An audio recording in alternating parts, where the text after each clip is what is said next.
반갑습니다, 여러분. 모두 설 잘 쉬셨습니까? 지난주에는 우글로 목사님께서 요호수아 1장을 배경으로 아름다운 공동체라는 제목의 말씀을 전해주셨습니다.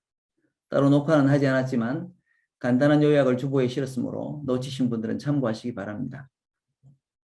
그리고 그보다 한 주 전에 우리는 오늘과 같은 제목으로 이 요한복음의 서두 부분을 생각했습니다. 그때는 주로 태초부터 하나님과 함께 계셨던 그리스도를 요한복음이 말씀 그리고 로고스로 옮긴 이유와 그것이 우리에게 끼친 은혜를 다루었습니다. 아울러 그것은 선교 일선에서 오늘날에도 여전히 실제하는 이슈이기 때문에 그 사역에 직간접으로 참여하고 있는 우리 교회 선교사들의 도전, 그리고 우리도 마땅히 말씀을 삶으로 번역해야 하는 데 대한 과제를 생각했습니다. 오늘도 우리가 알던 은혜를 또 다른 은혜로 갱신하는 이 복음에 대해 요한복음의 설명을 계속 따라갈 예정입니다. 사도 요한은 첫 절에서부터 말씀 그리고 로고스라고 하는 개념을 통하여 유대인이나 헬라인에게 익히 알려졌으면서도 생소했던 사실을 또 예수 그리스도와 관련지어 설명했습니다. 그것은 독자들이 이미 알고 있던 지식에 대한 도전이자 비로소 그것을 이해하게 되었을 때에는 이 복음을 접한 사람들이 이미 알고 있다고 생각했던 하나님의 은혜를 새롭게 하는 계기가 되었습니다. 우리가 우리 주님과 복음에 대한 새로운 관점이나 사실을 깨닫고 인정하는 과정도 마찬가지일 것입니다. 때로는 그것이 선뜻 수용하기 힘들고 심지어 혼란스러울 수도 있습니다. 하지만 그것이 하나님을 아는 우리의 지식을 새롭게 할 뿐만 아니라 우리의 머리와 가슴에 하나님의 은혜를 새롭게 쓰는 역할을 합니다. 바라기는 오늘도 그런 그랬던 거구나라고 하는 이 은혜의 각성이 이 말씀을 상고하는 동안에 우리 속에 일어나기를 바랍니다. 요한복음의 독자들이 유대인이 되었건 헬라인이 되었건 그간 자신들이 알아오던 말씀에 대한 이해를 그들의 세계관의 뿌리에서부터 뒤흔든 이 도전은 요한복음의 1장 서두에 있는 한두 절에서 그치지 않습니다. 말씀이 그저 하나님의 입으로부터 나온 권위 있는 창조의 수단이거나 매개물이 아니라 인격적으로 살아계신 하나님이며 하나님과 하나라고 하는 사실은 그들에게 충격이었음에 틀림없습니다. 하지만 가장 놀라운 사실은 아직 설명되지 않았습니다. 그 놀라운 복음의 정점은 그분이 이 땅으로 자신이 창조하신 사람들 속으로 친히 들어오셨다는 사실입니다. 요한은 그것을 우선 빛이 어둠에 비쳤다는 말로 표현합니다. 하나님이 사람이 되신 초유의 신비를 두고 그 의와 경이로움을 묘사할 수 있는 언어 표현은 강조점을 어디에 두느냐에 따라 인간의 언어로 수천 가지도 넘을 것입니다. 그런데 굳이 말씀이 육신이 되어 이 땅에 오신 것을 빛이 비쳤다라고 묘사하는 것은 도저히 인간으로서는 알 길이 없던 그 태초부터 시작된 복음의 신비를 하나님 스스로 계시하여 보이신 것을 설명하기 위함입니다. 그것도 세상이 죄로 말미암아 깜깜한 어둠에 빠졌고 자신을 지으신 창조주를 완전히 망각한 지경에 있었으니 말입니다. 이 빛은 자신의 피조물인 세계로 오시는 과정에서 세상이 당신을 그들의 주님으로 알아보는 적극적인 인정과 환영은 받지 못하셨어도 굴절되지 않으셨습니다. 그 헌신을 굽히거나 취소하지 않으셨다는 말입니다. 1장 5절에 빛이 어두움에 빛이 돼 어둠이 깨닫지 못했다라고 하는 표현은 번역하기에 따라 어둠이 이기지 못하였다가 될 수도 있습니다. 이렇게 번역하는 관건은 헬라어 성경 원어인 카탈람바노의 해석에 달렸습니다.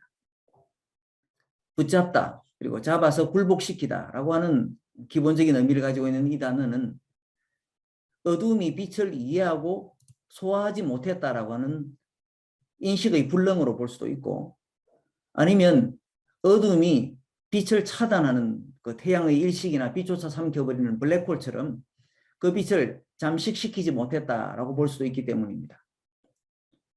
두 가지 모두 가능성이 있고 심지어 중의성을 띤 표현일 수도 있습니다. 복음이 도래한 후에 당장 관찰하기로는 처음의 표현처럼 세상이 이 빛을 이해하지 못했다라고 하는 것이 옳았겠지만 결론적으로는 후자를 가리키는 것으로 말입니다. 물론 그 빛을 깨닫지 못한 사람, 믿지 않는 사람은 1세기 유대 땅만 아니라 아직도 세상에 존재합니다. 그러나 요한복음의 서두에 해당되는 이 1절에서 18절만 보더라도 그것은 어둠이 그 빛을 삼키지 못했고 따라서 이미 그 빛으로 말미암아 명백하게 된 그분의 진리와 영광을 인정하고 증거하는 이야기가 아니겠습니까? 이 증거자의 무리에는 적어도 두 그룹의 사람들이 포함되었는데 그중 첫 번째는 세례 요한이고 두 번째는 이 복음서의 저자 요한을 포함한 교회입니다.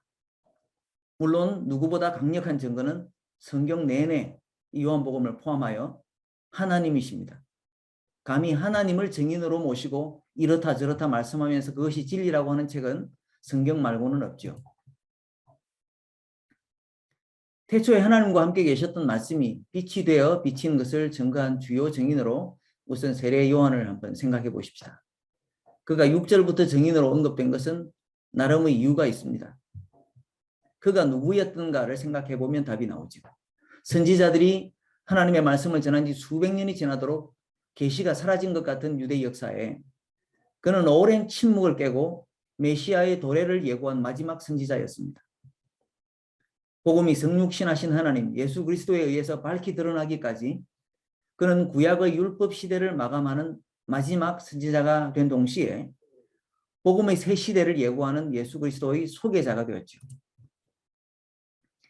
위대한 이 선지자의 출현에 사람들은 처음에 그들이 고대하던 메시아가 세례 요한인 줄로 착각했습니다. 누가복음 3장 15절에 보면 그 사실이 잘 드러나 있죠. 세례 요한 자신은 자기가 메시아가 아니라 자기 뒤에 오시는 분이라고 거듭 해명을 했지만 사람들은 그에게서 세례받은 것을 구원의 징표로 간직했습니다. 사도행전 19장 3절에 가보면 오죽하면 바울이 에베소를 방문했던 당시에 유대 땅에서 그렇게 멀리 떨어진 곳에서도 세례 요한의 세례만 기억하는 사람들이 있었겠습니까? 복음서가 쓰여지던 당시에도 복음을 세례 요한의 가르침에 의존해 해석하던 그 세례 요한파 신자들이 있었다고 전해집니다.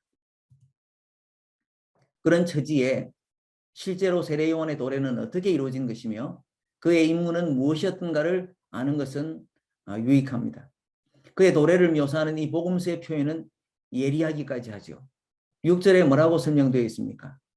하나님께로부터 보내심을 받은 사람이 있으니 그의 이름은 요한이라. 태초에 계셨던 말씀, 즉 빛이 되어 스스로 비친 그 말씀에 비교해 볼 때 그는 하나님께로부터 보내심을 입은 사람이었습니다. 즉 특별한 사명을 띠고 태어났던 것이죠. 그리고 그 사명이란 자기 자신이 빛이 되는 게 아니라 그 빛에 대해서 증거하는 것이었습니다. 세례 요한이 이 빛에 대해서 증언한 요지는 이후에 15절에 소개됩니다. 이렇게 말씀합니다. 요한이 그에 대하여 증언하여 외쳐 이르되 내가 전에 말하기를 내 뒤에 오시는 이가 나보다 앞선 것은 나보다 먼저 계심이라 한 것이 이 사람을 가리킴이라 하니라 라고 말이죠. 전통적으로 누가 먼저냐 원조이냐가 아주 권위와 직결되던 유대 사회에서 우리 사회도 예외는 아니죠. 음식점만 하더라도 원조 이렇게 계속 이야기를 하지 않습니까? 그런데 이런 누구가 먼저이냐 하는 것은 단순히 세례 요한이 자신의 유명세가 이 빛의 존재를 가릴까 저하던 그런 그 마음의 표현만은 아니었다는 것이죠. 이 복음서의 저자 사도 요한의 입장에서 볼 때는 다시 한번 복음의 그 시원성, 복음이 어떻게 태초부터 시작되었던가라고 하는 그리고 그 참된 권위를 이해하기에 그 당시 사람들이 뇌리에서 가장 선하고 또 쟁쟁하게 울려 퍼지던 그 선지자의 외침이었습니다. 자신보다 뒤에 세상의 모습을 드러내실지라도 실제로는 이 빛이 먼저 계셨던 분이라고 말이죠. 이 사실은 하나님의 계시 역사 속에서 종종 모습을 드러낸 복음의 신비였지만 성경에 박식하다는 사람들조차 그 의미를 알아차리지 못했습니다. 예를 들어 시편 110편 1절에 보면 다윗만 하더라도 자신의 후손으로 오실 분을 자신의 주님으로 칭하지 않습니까? 다윗이 자기 후손을 왜 주님으로 그렇게 불렀겠느냐고 예수님께서 바리새인과 서기관들에게 물으셨을 때 그들은 그 질문에 답할 수가 없었습니다. 마태복음 22장 41절부터 46절에 그 일화가 나옵니다.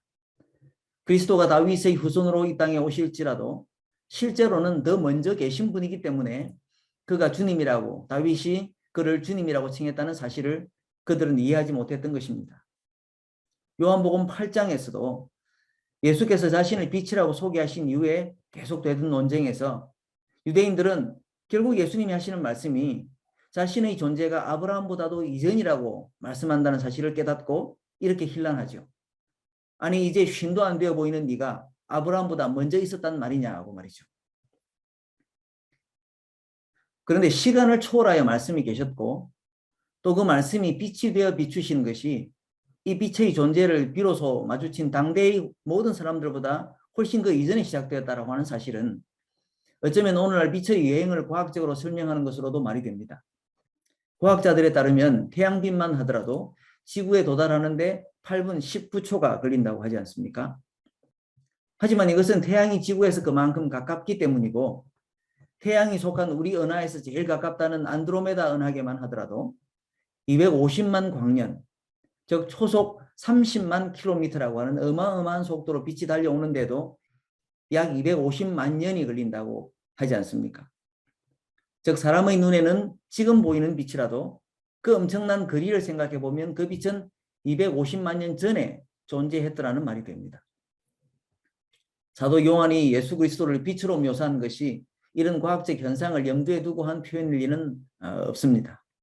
하지만 사람들이 이 빛의 존재를 그들의 눈으로 인식하기 전에 이미 계셨다는 사실과 그 빛이 도래하신 이유를 아는 것은 한마디로 은혜입니다. 그 빛이 선사한 은혜의 의미는 그 다음 절에 소개됩니다.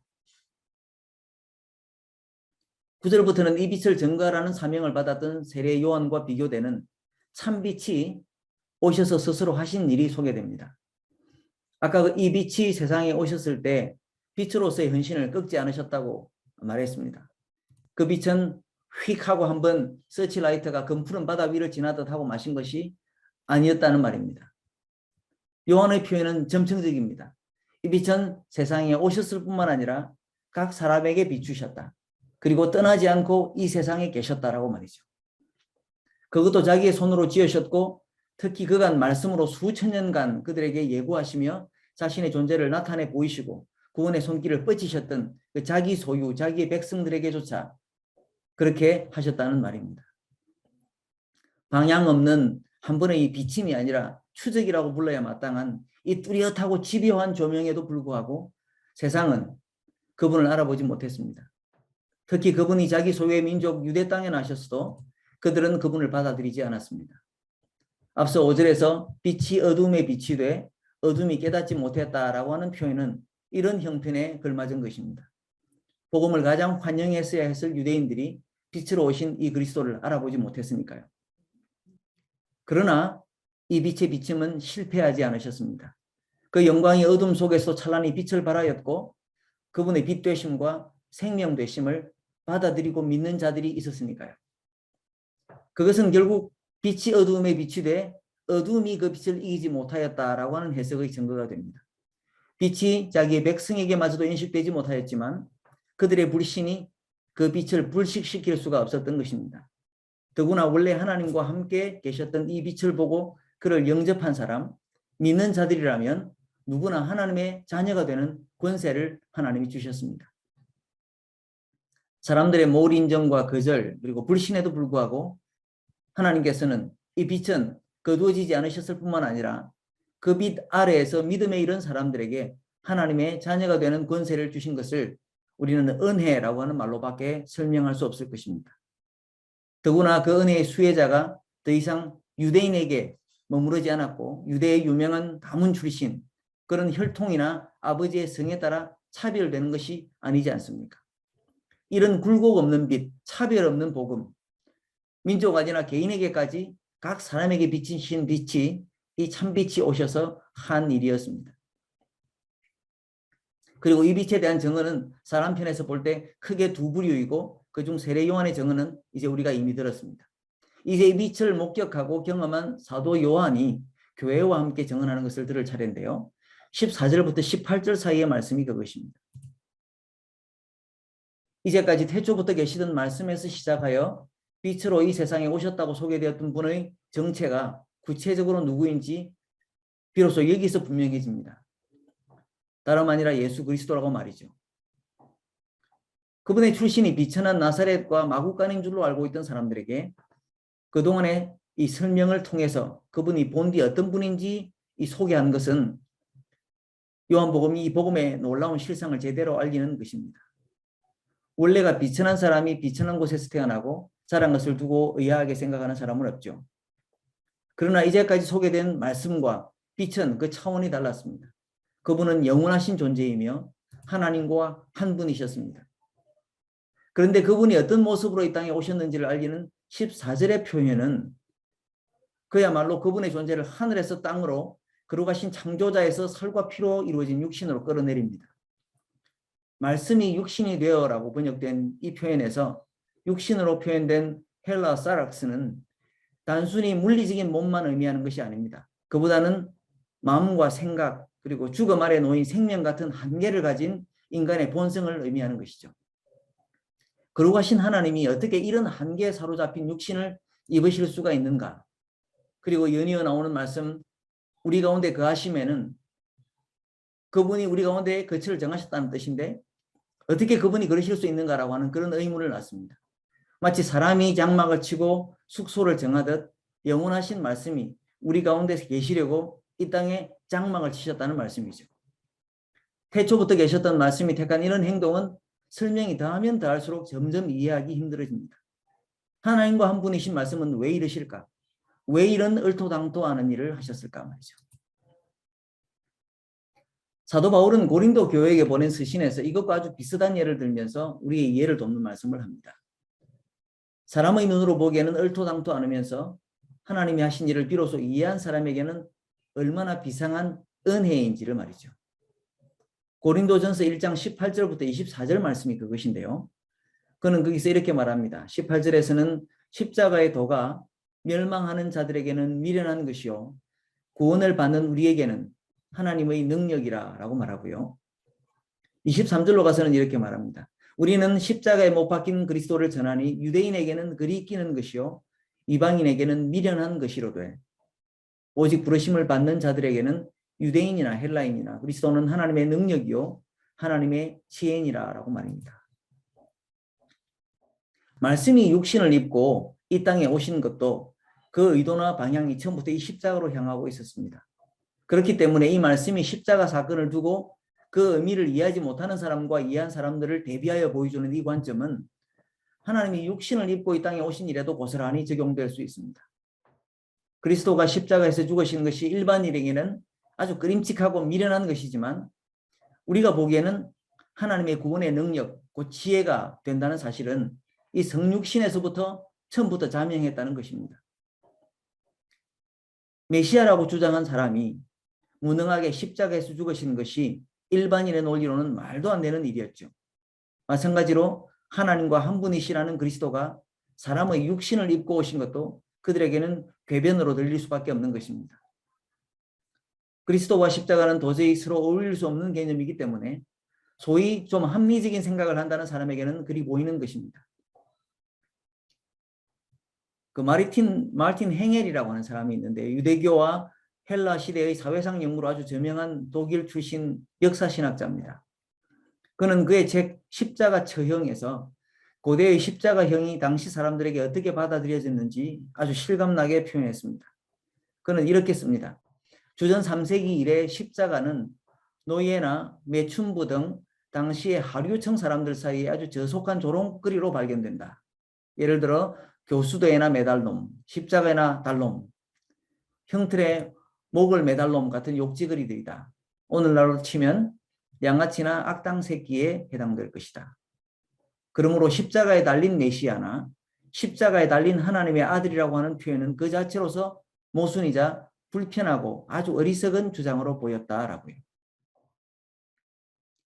가장 거룩하고 높으신 하나님이 육신을 입고 이 땅에 오셨다는 말도 마찬가지입니다.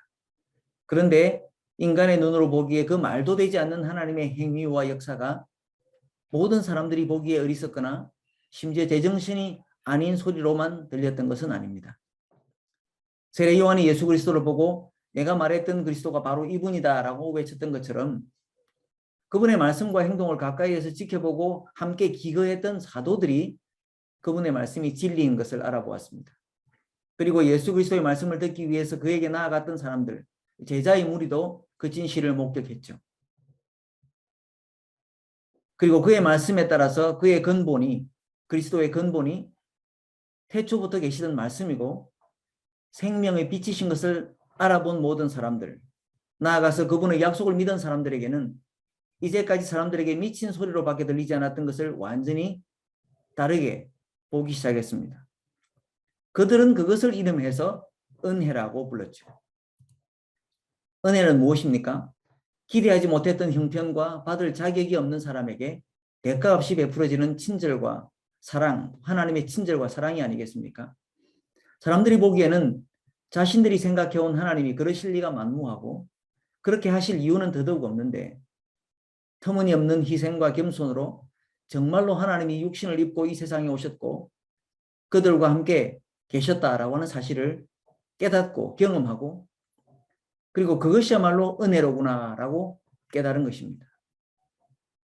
14절의 말씀은 바로 그런 뜻입니다. 말씀이 육신이 되어 우리 가운데 거하심에 우리가 그의 영광을 보니 아버지의 독생자의 영광이요 은혜와 진리가 충만하더라라고 말입니다. 사도 요한과 그리스도의 제자들, 나아가 교회가 발견한 이 은혜와 진리는 단 한 번 가슴에 찰랑거리는 감동으로 그치고 만 것이 아니라고 하는 사실을 우리는 이 성경에서 읽습니다. 이 구절 14절에서도 충만하더라라고 말하고요.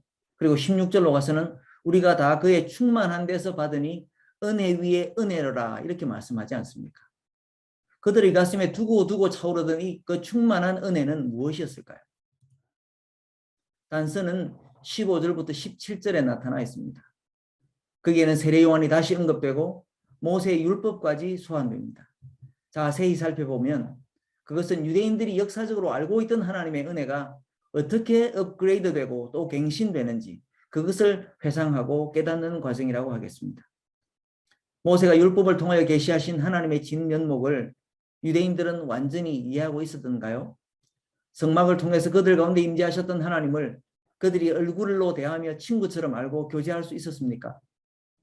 그 거룩하신 하나님의 법 앞에서 죄인인 인간이 그 얼굴을 뵈면 죽는 줄로만 알던 그런 하나님이 친히 당신의 손으로 따르시는 잔을 또 받아 마시고 성찬에 참여하는 그런 영광을 사람들이 기대할 수 있었느냐 말입니다. 그런데 그 거룩하신 하나님, 어른어른 하기만 하던 하나님의 실체를 예수 그리스도는 더 이상 명백할 수 없으리만큼 깨끗하게 분명하게 보여주셨습니다. 그분이 육신이 되어 그들과 함께 계시던 몸은 더 이상 성막이라고 하는 상징이 아니라 실체였습니다. 하나님의 친절도 민족이나 언어나 남녀나 빈부에 편견이 없으심도 이 땅에 오신 독생자 예수 그리스도의 태도를 직접 보고 알 수 있었던 것이죠. 천국의 진리를 숨김없이 보여주신 데 있어서 하나님의 아들이신 그분만큼 뚜렷이 증거된 예는 세상 역사에도 없고 구약성경 전체를 통하여서도 볼 수가 없었습니다.